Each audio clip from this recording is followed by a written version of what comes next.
Hero Club presents Los Ingobernables de Tokusatsu. Alright, we are on episode 14 of Los Ingobernables de Tokusatsu. I am one of your hosts and co-founders, Wheelchair21, and with me tonight is the usual duo, I should say, of Projekt RDM. What up?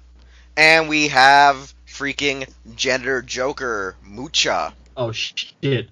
No, the return of unnecessary returns. And we're also going to have a guest for our first half of the show. He is our friend, GundamLegacyExtreme, but we just call him GLE. Hello, everybody! Yes, this is his first time being on this incarnation of our podcast. This is our true definitive version of this podcast that we hope never gets killed, or deleted, or gone, or rebranded, so on and so forth. But nevertheless... I mean, I'm surprised we're still around after the Cosby jokes. Yeah, we're glad we stopped those. Just keep to the Miles Morales jokes, and I'm pretty sure we'll still stay alive. On the lit list this week, we'll be talking about Televikun scans, the Q-Ranger V-Cinema movie that's coming out this October, as well as the Super Sentai Artisan Deluxe Dairenoh. So first off, we're going to go right... Oh yeah, I should say after all that, though, after the news is, like we said, last week it is our remembrance to Tatsuya Nomi, and pretty much we're going to talk about the key focal episodes about, you know, his character development, his act, and the actor's portrayal as Daigo, Shishi Ranger, and Gosei Sentai Dairanger. So anyways, we're going to go right into Televikun scans, because, you know, that came out over the weekend. And the first thing we got was news on Q-Ranger, which shows that Shishi Red, Lucky, is going to get the Hikari Kyutama, which has the side Sun and Moon. When using the Sun side, he is TaJa Shishi Red. When he is the Moon, he is Shishi Red Moon, the Moody Star, as well as the Shining Star. When in using the Moon, it will actually upgrade Okami Blue. It'll actually increase his strength.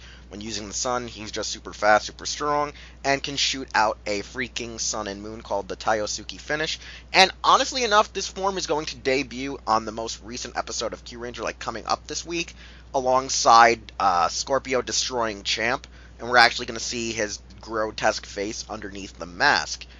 Then, in a couple of weeks from now, we're going to have a Gavin vs. Deca Ranger crossover episode, where Lucky and Naga get sucked through a black hole, which then has a white hole effect, sucking them into an alternate dimension, where you find out in this alternate universe, it is the canon universe where all 40 Sentais exist, as well as space sheriffs and riders and whatnot, and that the Q-Rangers are an alternate galaxy, alternate universe, and that nothing is wrong.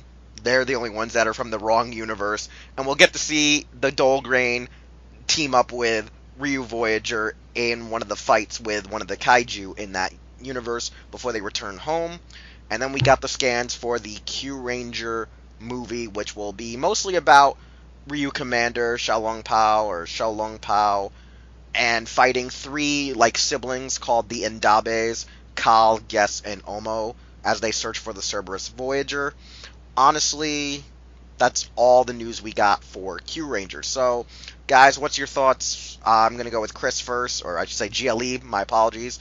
GLE, what's your thoughts on Q-Ranger scans thus far, like the ones we got this weekend? I mean, yay, Lucky gets another power-up. I mean, he is the red. So. I know that. It's to me, it seemed weird that Japan has started to take on the mentality of America when it comes to Red Ranger gets all the power-ups. Other than that, I haven't really been following Q-Ranger as much as I have other Tokus this year. But most of it seems interesting. The movie I'm interested in seeing because I really like Xiaolong Pao. I've always found his character interesting since I saw him in the intro, so hearing the movie's going to focus on him makes me really happy. Okay, Projekt, your thoughts on the Q-Ranger scans? What the hell is that thing on his head? Disappointment. Wait, that's supposed to be his power-up? Headgear? Yeah, he gets a sun Don't or you a watch moon. football? He gets a sun or a moon. On the back of his head. That's his power. On the back of his head. Yeah. You see, these are all illegal helmets in the NFL, but he's using them legit in combat now. Asshole. That's all I can say. I'm like, what the hell is that thing on his head? That is not a power up. I am sorry. I'm with Projekt on this one. Hello, his head changes. I mean, come on now, guys. I mean, he looks like Don Patch. Dude, there's nothing change. There's nothing physically changing about it. There's nothing physical about it. The only change is what? There's something attached to the back of his head. There's no significant change for a power up. You think he'd get like body armor, or like his helmet would actually change because it's something patched on in the back, right? That's what I see. But really, I am not impressed. But what about the But I still like you, crossover? What about the crossover? You mean the 10,000th alternate dimension plot kind of fucking shit? Yes. You know, Gavin. We get to see Well, you know Gavin what? again. That explains everything. Because you think about it, I'm like, so how the hell did dark matter take over, like, you know, the Milky Way galaxy? It's like, where the hell are like all the Sentai teams and the writers and the space sheriffs in this goddamn universe? How the hell did dark matter take over? I told you, vacation. I mean, the Gokaijers would have been the first line of defense to shut them down. I mean, look what they did before. The Gokaijers don't defend anything; they just steal shit. True. Like the Guardians of the Galaxy. Yeah, the Whoa! Gokaijers are dealing with Thanos at the moment. I mean, it all fits together. I mean, we have multiverse shit. We have Miles Morales potentially joining the Sentai team, only to be killed off because he doesn't know how to do shit. I mean, it's constantly coming and going. It's the same shit every day. And yeah, so that's pretty much, I guess, thoughts. I know. I just find it funny that they just like it's kind of like the same plot again of like alternate universe, just like we did with like Ninja and Drive. Yes, exactly.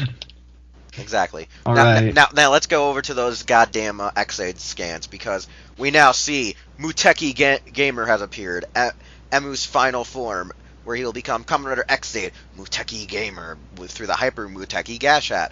And honestly, he is this weird, badass, golden, shining knight version of himself with dreadlocks. Does he fight like a giant pink blob when he transforms into this? Saying this is a Super Saiyan, this is a Super Saiyan 2. No, he fights Kamen Rider Chronos, who is like a poor man's version of a Kabuto rider. Or Dio. Yes, kind of. So we have the Hyper Muteki. Then we found out Kyria is going to return as Kamen Rider Laser Turbo Bike Gamer Level 0, and he's going to be working with Masamune Don and Hiro, who joined up with them, as well as use Proto Shakakiri Sports and the Proto Jet Combat Gashat, so, you know, he's gone bad. Then Kamen Rider X-Aid, the true ending, is going to feature a new rider called Kamen Rider Fuma Ninja Gamer using the Hurricane Ninja Gashat, and he'll also have the ninja players to fight against the ride players. And we also have a teaser for Brave Level 100. So, GLE, your thoughts first, since, you know, you are the guest. I am honestly really excited to see where this is going. Honestly, X8 has been becoming my favorite rider series since Gaim.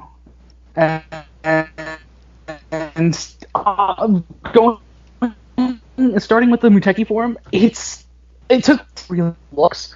All I give is just Golden Boy when I say it. Not anime Golden Boy, just the whole concept of the Golden Boy. Well, he does have star nipples, so you might not be far off about the Golden Boy comparison.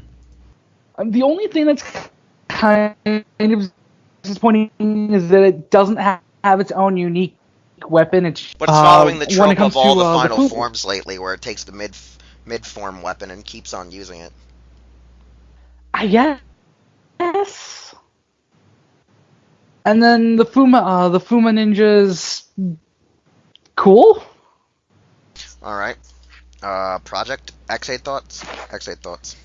I don't want to play with the figure art for X8's final form because I'm pretty sure I'm gonna bleed. And I'm looking at the head. What's it called of this thing? Does he have dreadlocks? Yeah, he's the Yes, he Predator. has dreadlocks. I'm out. And star nipples. No, I'm out. hey, he's wearing a 3-star Goku uniform. He is a walking health hazard. He should be. If he's supposed to be a doctor, why is he so pointy? Okay. That should be Brave's level 100 because he cuts things. There you go. That is level 100. Other than that, let's see. Kiria coming back. Of course he's gonna come back because he's everyone's favorite dead guy. Right? So yeah, there you go. Let's see. Hero teaming up with them. Not surprised because he power of the pussy. I mean, he has to bring back his quote unquote not dead girlfriend. And let's see what else. What is it? The true ending? I am confused. I'll just figure out. I'm gonna look for more scans and figure out the plot because I don't get it. It's version. It's Ryuki episode final all over again. Oh god. Oh no! Again. Someone accidentally pressed the restart button on X8 and just restarted the whole damn series. Season 2, where Amazons and them cross over because of alternate universes. He's not just a doctor in a hospital. He's now he's like Doctors Without Borders. He travels around. All right. The next Televikun scan info is for Ultraman Geed. We have more information on a series that doesn't air until July. Yes, more information on a series that doesn't air until July. So anyways... I thought it was Geed. No, it's Geed. It's actually Geed. It was supposed to be Xeed when it was originally Romanized. However, Tsuburaya went back and changed the Romanization. Anyways, last month we discovered Geed is going to be... His human host is going to be called Riku Asakura, who's actually played by Tatsuya Hamada, who was originally the child actor we seen in Ultraman Zero, The Revenge of Belial. Now, we'll learn that Asakura doesn't even know he's an Ultra. He doesn't know of his true nature, his true heritage, until he comes in contact with the Geed Riser, becoming Ultraman Geed. He'll soon then eventually discover his heritage as being the son of Belial, and also battle with a mysterious person known as Kei Fukude. And Kei also possesses a Geed Riser, which allows him to summon monsters as well as fuse them, similar to the creature we see, Skull Gamora, which actually looks a lot better than the original concept art. In addition, we now find out more about Geed's forms. We have Primitive, which is the fusion of Ultraman and Belial. We also have Acro Smash, and originally we reported the red form as Burning. Its full name is Solid Burning, which combines Seven and Leo. The Geed Claw is his signature weapon. However, we do know that now when he uses the claw, it will have different attacks depending on the form he assumes. And with Zero coming back, we also found out he's going to portray the mentor to Geed in a similar way Seven played mentorship for Leo. And Zero will disguise himself as Reito Igaguri, who is played by Yu Koyanagi, who actually was the brother to Tatsuya in Ultraman Zero, the movie, The Revenge of Belial, playing the human host of Zero, because in the movie, Zero actually has to fuse with an alien in this movie because this human almost nearly dies, and he does the typical, oh god, this person's gonna die, I need to rescue him scenario. And so when Zero comes to Earth, he assumes the form of this person he had once fused with, taking on a different name, also due to the fact that his Ultra Bracelet got damaged. So somehow his Ultra Bracelet is tied to his Zero Slugger, or I should say his Ultra Eye Zero, which allows him to transform in between the two forms. We also learned about the additional cast. There is a woman called Reiha Toba, who's going to be a cool woman who knows various martial arts. She seems to possibly be the love interest for Riku. We have Moa Azaki, who is a member of the ABI organization. We have the friendly alien Pegasa Pega. His name is just Pega due to a pun on the race that he is. And then we have Alien Shadow Zena or Xena. The problem is the romanization for this one is very conflicting, so we have both versions, listed. He plays Moa's boss at ABI, and he can switch between his alien form as well as a human disguise. So, GLE, thoughts on Zeed, Geed, whatever you want to call him? Judenchi 2.0. Well, yeah, pretty much. Jewish now? What? Pretty much the capsules are kind of like Judenchi that he uses to summon his. Also, forms. what's up with Ultraman? Past Ultraman together to create new forms recently. That's a thing now. That's a thing now. It's just, I know. It's a gimmick. I don't get why it's a thing now. Because they thought it would be How cool else are and they it going works. to survive in this doggy dog world? Yeah, I know. It's just what is it? Technically 3 seasons we've been doing this now.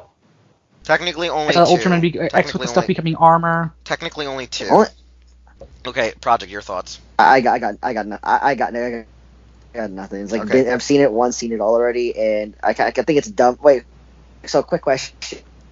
Yeah. He's Belial's son. Why does he look so? You'd think he'd be bitter about it. Wait, is he a happy-go-lucky character or what? The kid, What do we know so far? okay, like Besides- I said in the description, he doesn't know he does not know of his past until he rediscovers it. So pretty much he like has amnesia of being an Ultra. You know, though, actually, because I glanced over and didn't hear you mention the whole Son of Belial thing. Thinking about it, better if they didn't reveal that he was the soul and left that as like a shot, as like a little surprise thing. This early, yeah. No, They should have kept that a secret until later. literally using it as a marketing point by saying that this is his son. They're marketing Yeah, the fuck out of it. I would have. I really feel that shouldn't have. They should have done it that way. They should have Then let us again- keep guessing. They should let us keep guessing. Like, oh wait, why does he look like Belial? Oh, maybe he's getting his powers are derived from him. Nope, it's his son. Well, no. His powers Um, actually are derived from him. His fusion form is derived from him. Well, we Yeah, I know know, that. Should have said would've it was his son. But they did the same thing. Is But they he did the like- same thing with Zero. When Zero first came out, they promoted the fact that his father is Seven. So, Yeah, but remember, that's fine. Zero was a movie. And Zero was his dad is a good guy. our last 2 pieces of news is the Uchu Sentai Q Ranger episode of Stinger. It is a cinema film that's going to be released on October 25th, and it will be all about, Sasori Orange, and be directed by Koichi Sakamoto. So that's all we know thus far is we're going to get like a half-hour direct-to-DVD movie about Scorpio, or Sasori, and I guess his upbringing and dealing with his brother. Stinger, yeah. So, that's everything we wanted, guys. We wanted a movie about Stinger, and we got it. That's supposedly what we wanted, guys. We wanted a Stinger movie. Nope, not a Garu or a Hammy movie. A Stinger movie. I was never surveyed for this decision, so not my movie. Come on, guys. Champ should have had a movie. You know why, Wheelz? Because New Japan wrestlers could have shown up in the goddamn. Oh my god, Yes. yes, and Randy Savage his own, Yes. as if going like, I'm gonna take you down, just down with a suplex.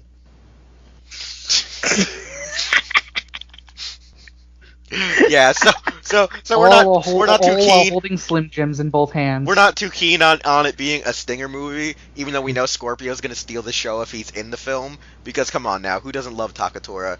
Come on, Wheelz. Best writer Wheelz. in Gaim. No, the champ. It should be champ movie. Yeah, it Come should on, be. Wheelz. Yeah, it should be Again, Uchu the Sentai Tranquilo. movie. Yeah, movie of Fucking episode of Champ. Champ. Yeah, Wheelz Tranquilo. Tranquilo. Oh my God, he tries to go hit the Tranquilo on Champ. Champ just hits him with a power slam. You mean this? Destino, yeah. All right, and the next and last piece of news is official images for the Super Sentai Artisan Deluxe Dairenoh, which is going to have kind of like a Kickstarter like pre-order system, where the idea is they will not produce this item unless they hit like supposedly a max pre-orders of like 1,500 or 2,000, which will be priced at 23,760 yen. However, if they are able to hit a max of 3,000 of more pre-orders, the pre-orders will include the Heavenly Lili balls.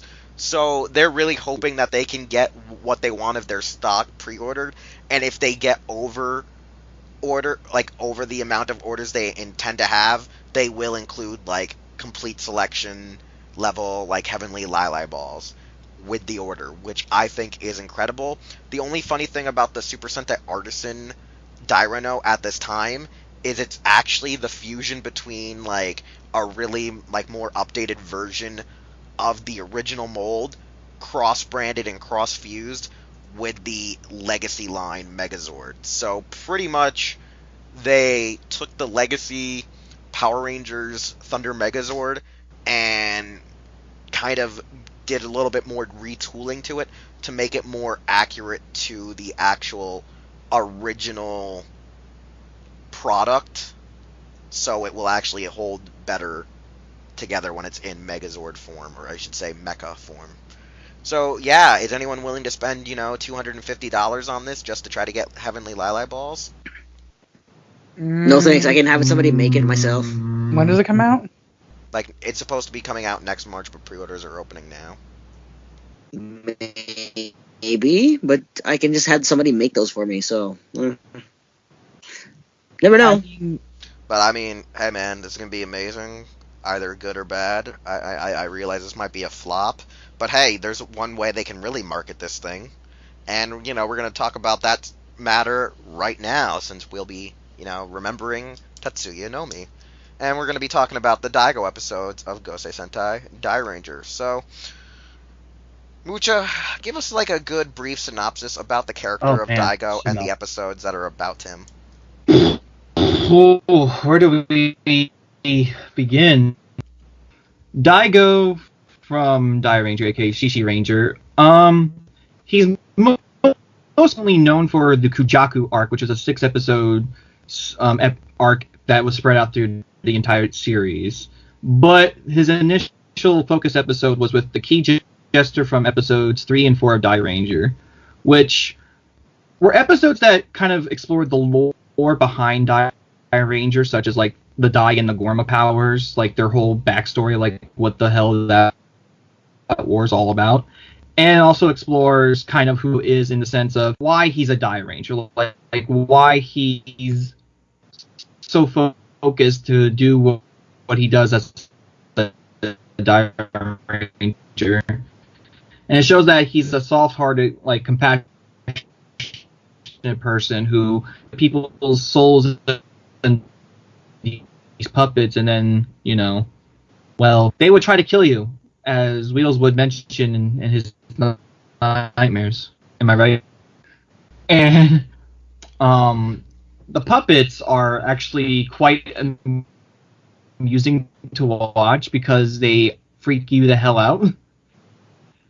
It's a very, very interesting special effect to watch during the lore of Dairanger and Daigo and why he became why he is a Dairanger, why he is such a good be around, and how awesome he is as the illusionary guy.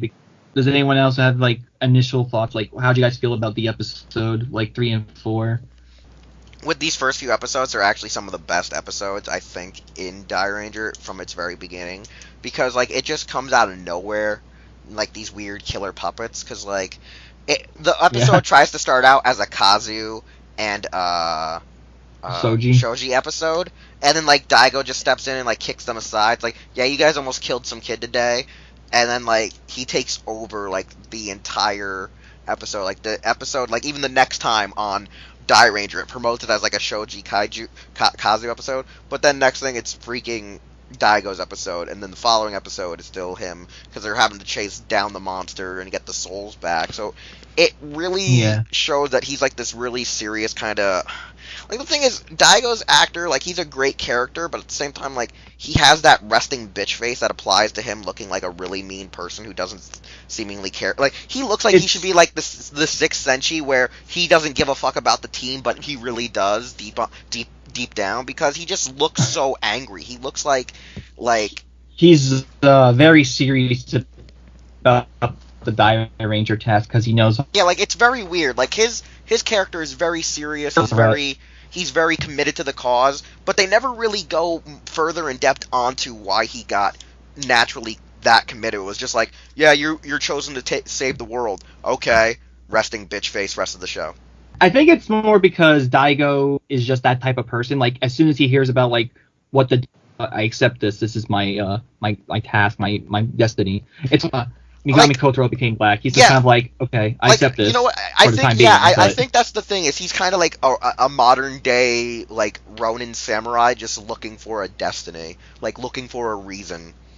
He's kind of like that. He has like that Bushido code about him, and that's I think why a lot of people drift towards him is because of that whole seriousness where he like kind of like is like yeah, Kazu Shoji, stop being fucking dickwads. Speaking of key jester, he is portrayed by Hideaki Kusaka, who played Gray in Jetman. For all of you who didn't know, a very good performance as the key jester, as the guy who's just like putting people's souls into fucking dolls. Yeah, being a bastard. Like, okay, here's the fucked up part. Ass kicked by illusions. Here's the fucked up part, and I'll say this right now: is some of the puppets were creepy, but then when you see the strings and the wires, because these are the digital remasters of the original footage, and you can see the strings, you start laughing at how bad the effects are because of digitally remastering ruins a lot of the wire work in those episodes. So it's just ridiculous when you see like the puppets driving the cars and stuff. I think like one of my favorite puppets out of the group is actually the murderous teddy bear or the gnome.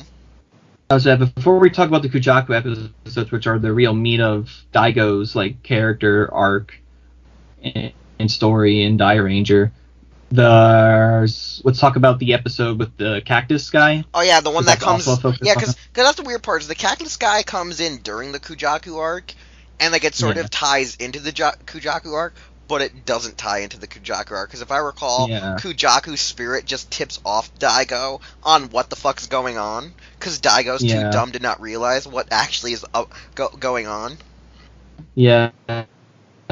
So in that episode, we have a cactus who would be on Catch a Predator with Chris Hansen. He turns.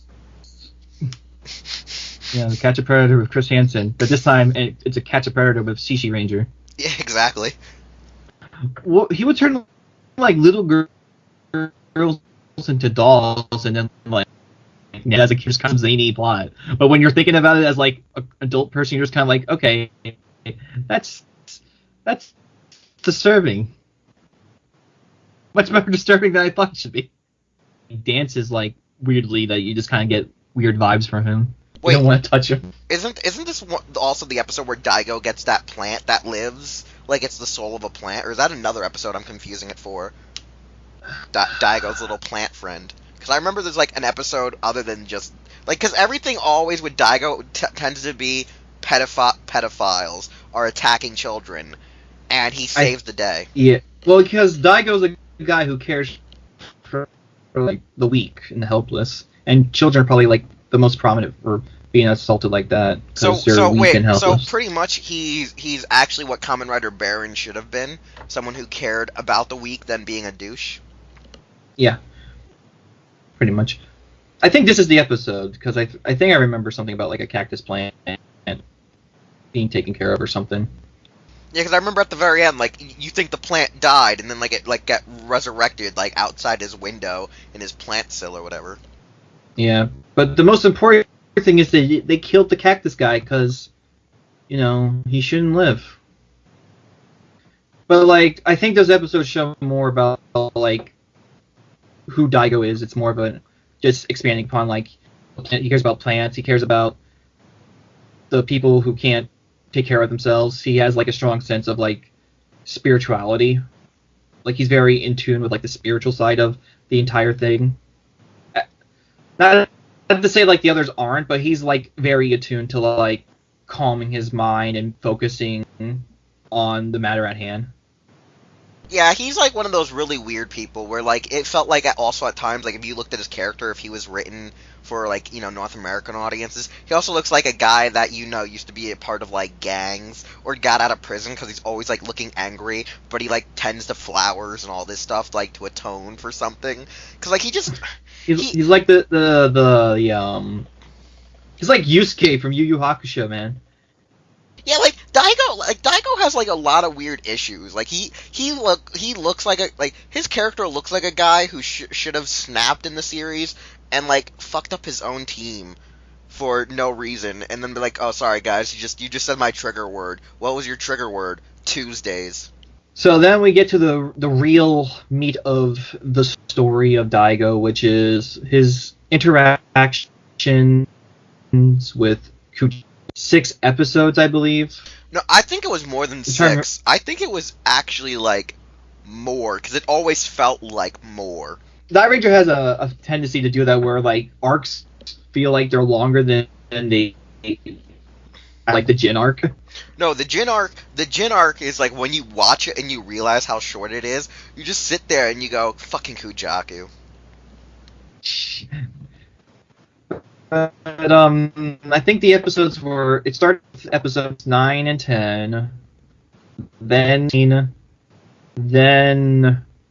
I want to say 23, 36, and then it ended on episode 41. Listen, if I have to pull out my crack pipe, I'll do it. I'll bring out the crack pipe. We'll figure this out. we'll go on the case. So, Wheelz, how would you describe the Kujaku arc? A really convoluted love story. It's beautiful and ugly at the same time. Because you know how everyone says men are abusive in the relationship? Nope, it's Kujaku. Kujaku is abusive in this relationship. Because she's always like, Daigo, I need your help. And then it's always like, to help her, like, just do shit, and then Daigo catches onto it. Kujaku, I can't help you. Daigo, you need to help me. Or it's like, Daigo, get out of my way. And it's like, oh, God, you are such an abusive lover. I think that was kind of like initially how it was set up. Like Kujaku was focused on getting revenge. Like that's her main focus when she broke free in episode 9. And to Daigo, he kind of felt like pity for her and kind of wanted to save her from that madness, because the Kujaku he knew was a more softer, kinder being, such as himself, something that he could gravitate to. Yeah, but and he also Kujaku wanted to fuck her now, because she was a peacock. He wanted to put his cock in her peacock. Now that's a funny thing. I never really saw the Kujaku love story per se. I saw kind of like a James Bond interaction, you know, when he meets the Bond girl. You know what? But more. It kind of is like that, but at the same time, it was there. It was there because there was the whole part where we get to the episode where they're stuck inside the furnace monster, and she's like crying for Daigo, and then he's like, "I will rescue you." But like that was one of the badass moment though. He's just like punching from the inside of the. Yeah, as they're playing Beyond Those Who Know Tears or whatever. Because anytime that track plays, you're gonna like just be like, dive right into the scene. Like you're just gonna be like, because when you just hear that, and then he just like his knuckles are bleeding, his knees weak, or his arms are heavy. There's vomit on his sweater. There's no spaghetti. No spaghetti. But he the inside with just his bare knuckles. Yeah, no, that's the thing. Like he just comes out with the bare knuckles, like you're saying.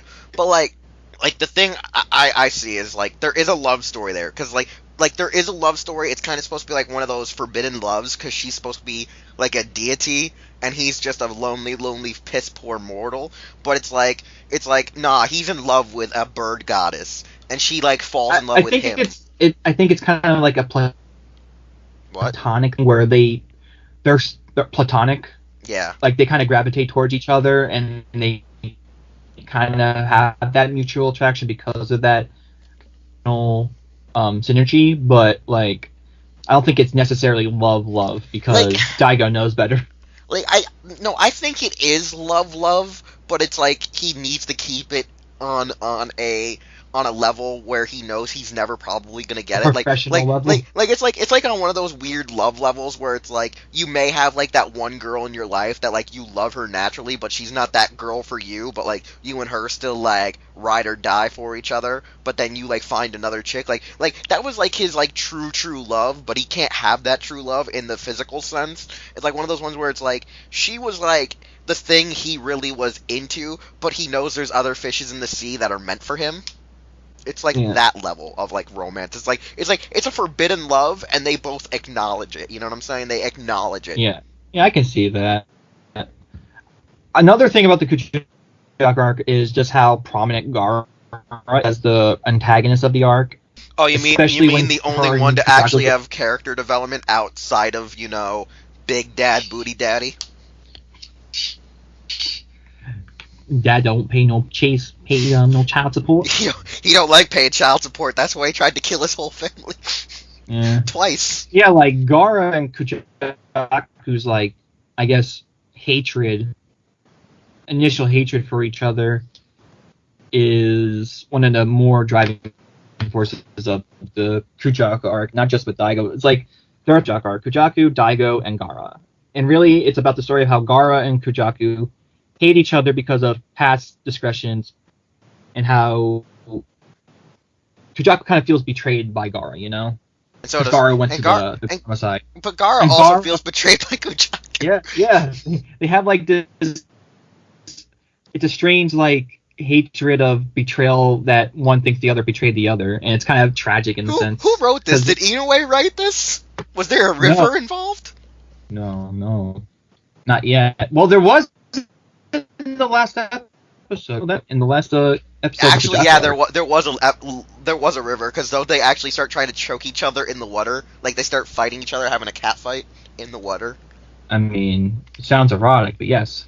Like that's like, you know what the worst part is? The entire Kujaku arc tries to foreshadow her as if she is a senshi too, because she has like all this like predominant like character development, and it's like, yeah, you're not really relevant. We have this other senshi called Ko.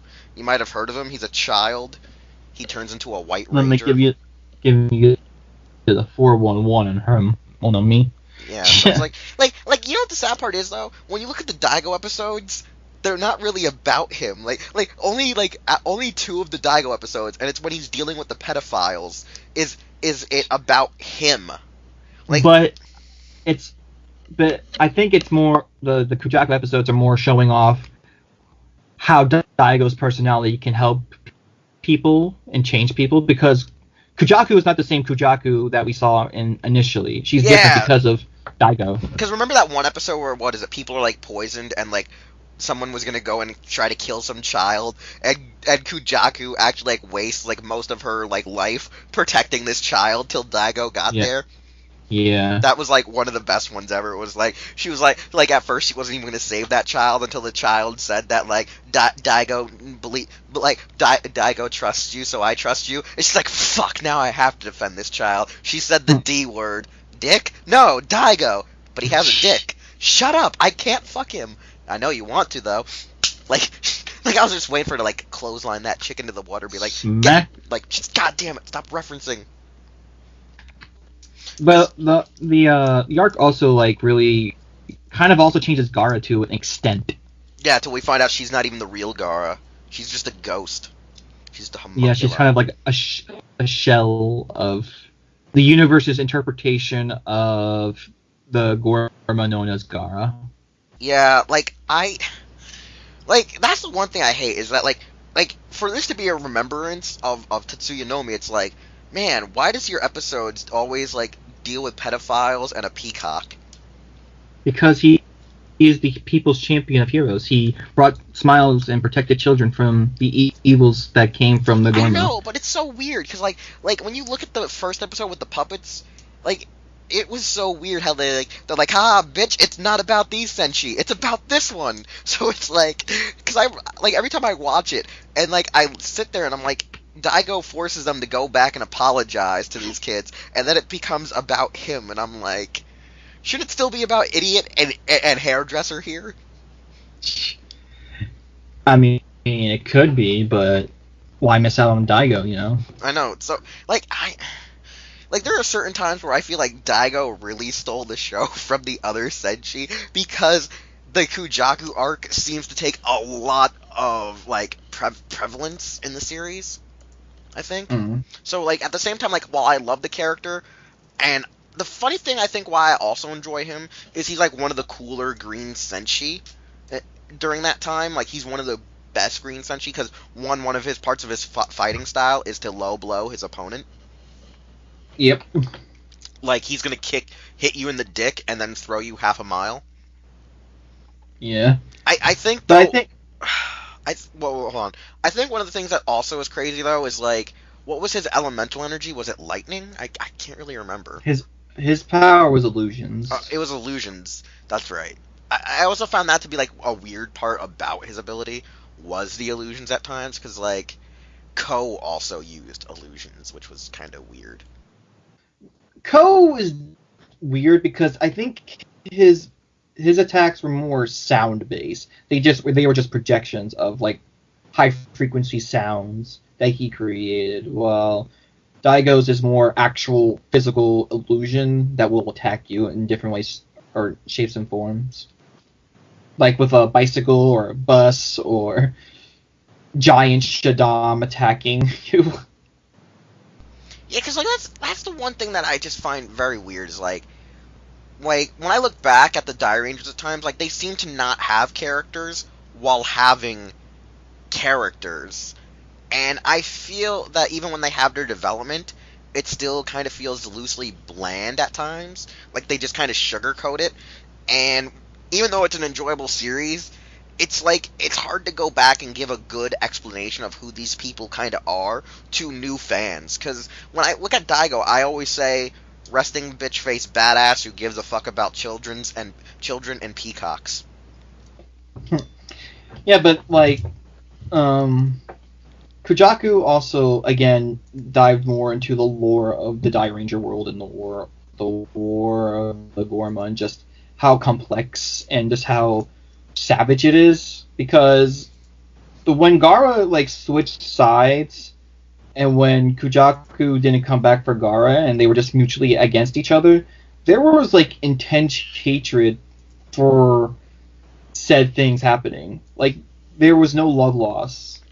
Yeah, I think that's one of the weird things. I was like, when you look back, is like, I find it just so weird how they chose to at times use the people around our Senshi to reveal the story of the villains per se. Because like before they kind of distinguished Ko's full storyline as Kiba Ranger, there's the whole thing of like they kept sort of using him even without transforming to develop the villains, and it was kind of weird that was a season where most of the villains got developed by either the Senshi's foils or characters that weren't like the Rangers themselves, you know, because like you had Daigo in love with Kujaku, which helped develop Gaara. You had the Jin arc, which sort of helped to distinguish Zydos.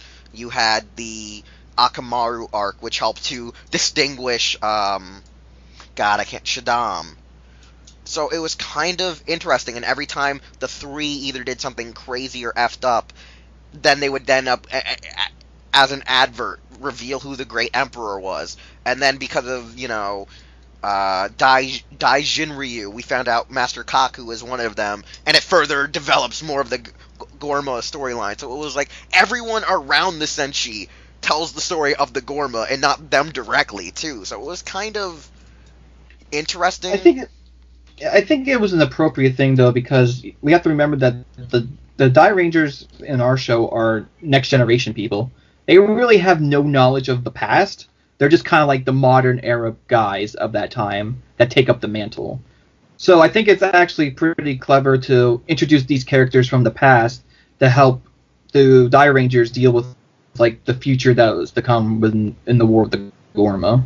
Yeah, so like it's very interesting. So like, I guess better to talk about at least Nomi himself. Like we said, he has this stride about him that you like to compare him to a lot of Minami Kotaro, where I kind of agree with that. Like, I feel at times Daigo is much more like a rider than he really was a Senshi, because he just kind of is too...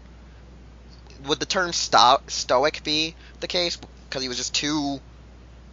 He seemed too stiff? Yeah, he was very stiff. It's funny, though, because, like, he's trying to play, like, a serious role, but, like, in real life, Nomi was, like, a pretty funny guy. Like, yeah, like, that's what I at least from heard, what we've like, seen of, like... Like, I heard, like, he was more, like... Life. Yeah, that's the weird thing, is, like, in real life, he was a more animated person than he was on screen. And that's the funny part, is, like, how he could be such, like, a stiff badass, but be more of this animated person. Because, like, I think the most comedy we got out of like the character was like the one episode where you find out Rin is became an idol, and in the finale when they do like the epilogue and he's like the weird, creepy old balding man. Like I think those were like the only two times we ever... those are great times. Yeah, like those were like great times. Those are like the only two versions that we got, like episodes where we got him to be like animated. I thought like we rarely saw him not be like a stiff, like I don't even like he kind of also looked like the guy that he didn't want to be there. Even like he was like I don't even want to be here right now. Like he had like that look about him. So it's like I think that's what made people gravitate towards him because they thought he was like this super larger than life badass, you know?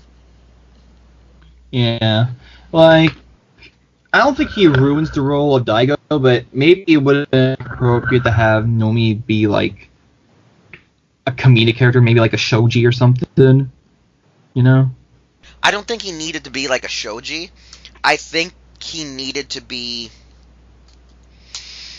I feel like he needed to have just a little bit more range. They needed to give him a little bit more range in his emotions, because that was the weird thing. A little bit more leeway. Yeah, like... because I felt like in certain episodes, like I think one of the early episodes where you first see Kujaku and she's like with the rabbits and stuff petting them, like that showed him like lightening up, like as if like he was getting to her, but she was also getting to him, kind of thing. Because he didn't seem to always lighten up around anyone else. He was just Mr. Serious.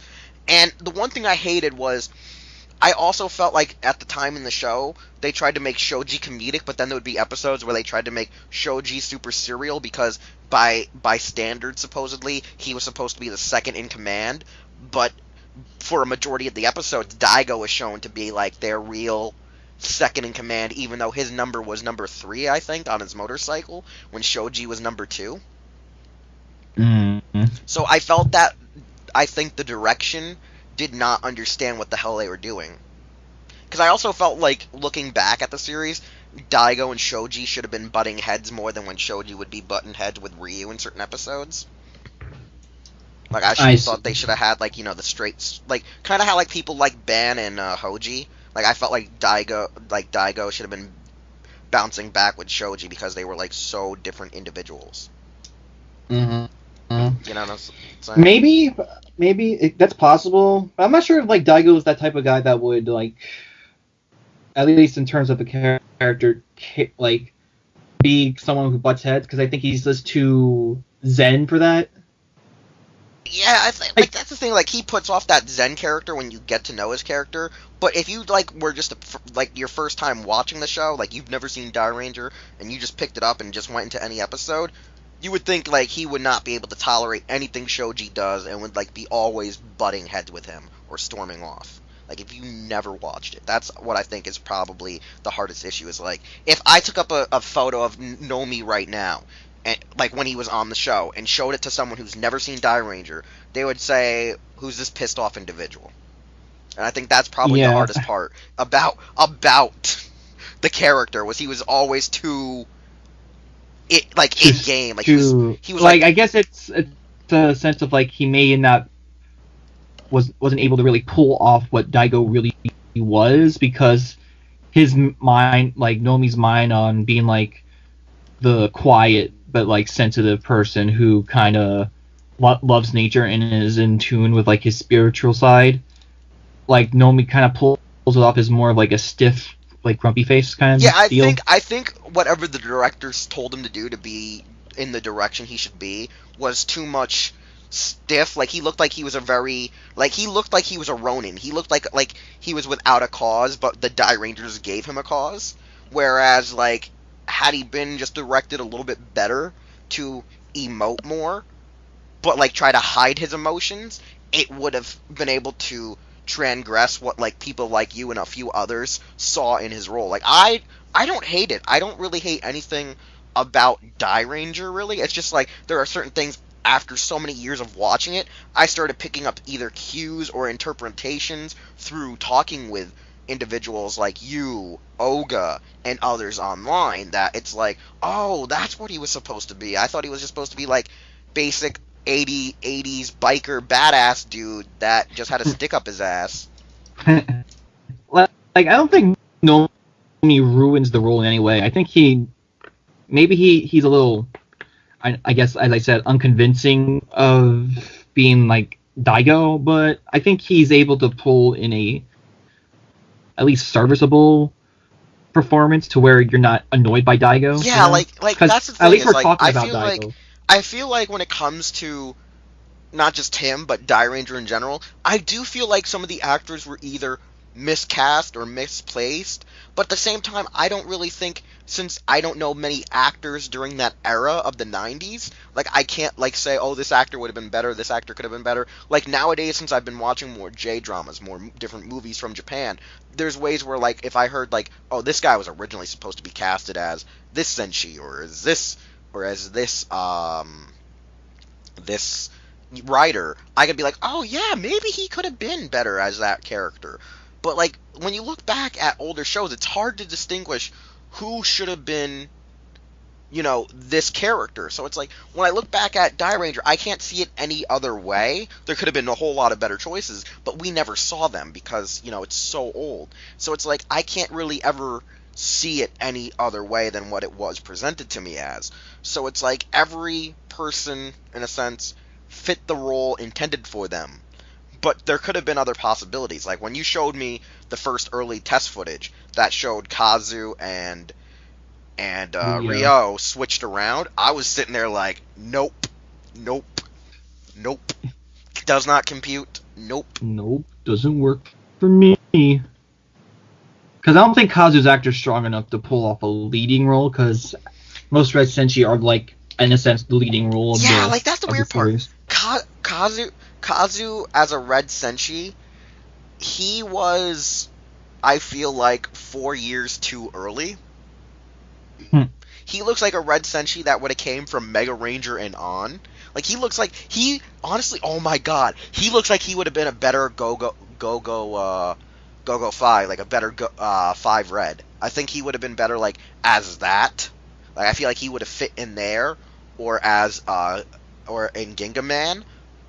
But I don't see him as any of those guys before, like, Mega Ranger. Like, anything before Mega Ranger, I could not see him leading that role. Like, his brother being, Blue Beat worked because it was Metal Heroes, and it was a different type of Metal Hero at that point. So I don't see any other difference. It's very weird, because, like, here's the best part. When you read like how the people who do Power Rangers Wikia write, it was like at the beginning of the series, he's a very remarkable and gentle member of the team. However, he is seen to be a bit sullen, sulking, and angry. Like stuff like that. Like there's certain terms that talks about, like, he looks angry, he looks mad, but he's a genuinely caring individual. So it's kind of... Yeah, I think it's kind of like a sense of trying to show off, like, a serious character who was, like, soft and gentle, but just kind of overdoing it, I guess. Yes, or not I really really do feel like it. I feel like he was overly developed as too serious. I remember this one guy, like, his name, like, the guy I talked about in my previous podcast, Shogo Bastard. I think he compared, like, Daigo's actor to, like, a poor man's version of Tetsuro Kurata, because it's like that's how he was portraying, like, Daigo. He kind of was, because, like, if you look at his suit, like, if you look at it, it look like he wears, like, a regular, like, dress shirt, but or on occasion he'll wear, like, maybe an actual leather jacket or so, and it will just try to help him stand out as this badass. But then you have Shoji looking like this stupid idiot with a leather jacket, or then you have Ryo being like another tough guy with a leather jacket. Like, it fits their characters more. Shoji, just go back to those nice dress shirts, and I mean, Daigo, just go back to those nice dress shirts. And you're like, what are you doing? This direction doesn't work. You're confusing me. Yeah, but nevertheless, like, when you watch Dairanger, you could never see any other actors portray these roles. And for Tatsuya's character, Daigo is good.